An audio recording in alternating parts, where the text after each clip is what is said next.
friends, Chubby Meeple back here to talk to you again. Want to take 5 minutes of your time to talk to you about a tiny little game that you can play solo or cooperative with another player if you would like. I personally prefer it solo. That game is One Deck Dungeon, published by Asmadi Games. Let's go to the table, take a look at how it plays, and I'll come back here and tell you my thoughts. In One Deck Dungeon, you're taking a hero down into the dungeon to defeat a big boss at the end of the dungeon. In this case, we're looking at the dragon.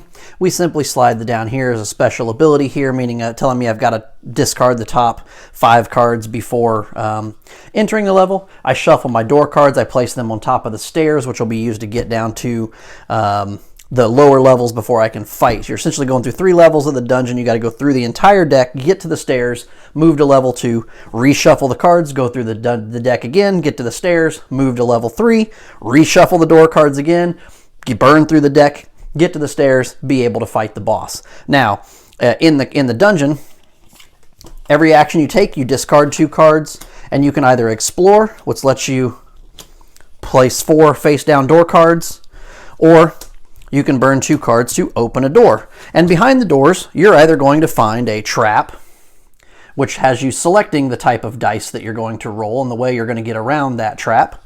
Or, in the case of the door I just opened, you're going to find a combat encounter against some kind of creature with some kind of special ability, usually, that happens before the encounter, and then a list of numbers. And what you're going to be doing is you're going to be rolling the dice for your character.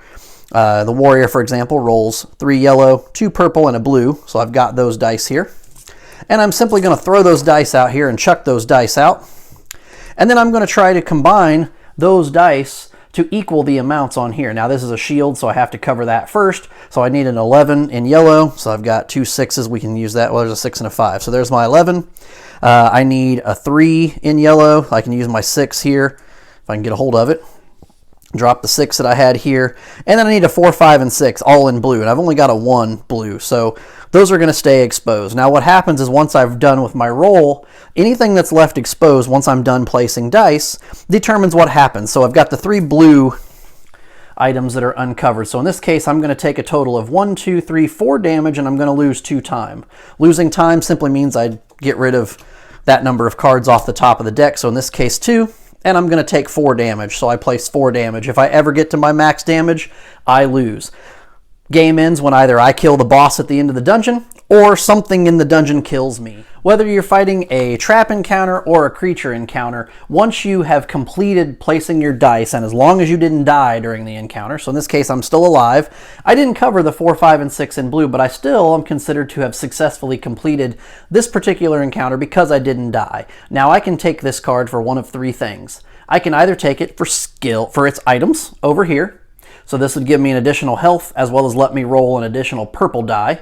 And if I wanted to take it for that, I simply would slide it right off to the side of my character card. So now I can see them lining up with the stats already printed on the cards. And then I would simply take another purple die into my pool so that I could then roll that for the future encounters. I could also choose to take this ice elemental for his skill.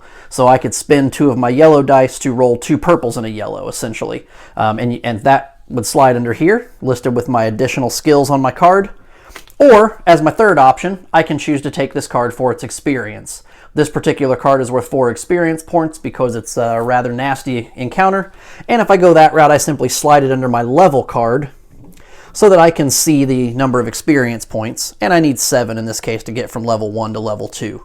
So that's where those cards go. Again, whether you've covered all of the boxes or not, as long as you don't die, it's considered a successful encounter, and you get to claim that card as either a skill, an item, or experience points. And the reason you want to level up is because as at level 1, I can only have 1 item and 2 skill cards, which does not count the skills on here. So I could only have 2 additional skills and 1 item card off to the side, and then I would need to level up so that I could have more items and more skills. That is One Deck Dungeon. So that's One Deck Dungeon. Definitely check this out if you're into solo games. It's a fun little dice chucker. Very quick to play, probably 30 minutes at the most, maybe a little longer if you're taking your time going through and taking a little bit of time with decisions.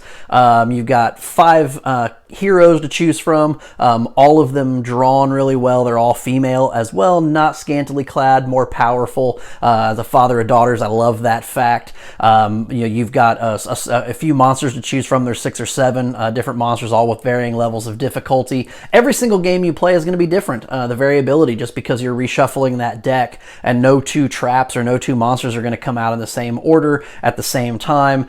You may get one of those big monsters right out of the gate that you need a bunch of magic dice for, and you're playing a character that only rolls 1 magic dice. So it can be a little tricky, can be difficult, but it's a lot of fun. Definitely check this out. I'm the Chubby Meeple, and until next time, keep gaming, friends.